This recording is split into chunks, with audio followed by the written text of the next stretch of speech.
How to fix Discord not opening on iPhone. Most of the time, this issue might arise because you are not running the latest version of the app. So in order to check it out, head over to your App Store.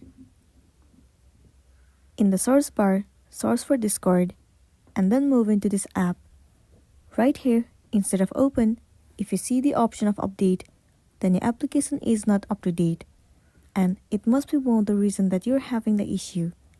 If that's the case, tap on update and update your app.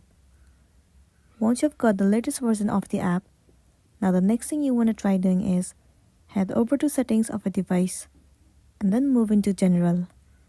Head over to iPhone storage. In this page, you have to search for the application Discord. Once you find it, head over to it. Now tap on offload app and then once again click on offload app. It will clear the cache and the storage of the application and make your application run smoothly. It might also fix the issue that you have been facing. But if you're still having the issue, then you can uninstall the application and then reinstall it. Most of the time, reinstalling the app has fixed the issue. So that's all for today, and this is simply how you can fix Discord app not opening. Make sure to smash the like button and consider subscribing if you found this video helpful. We'll see you in the next one.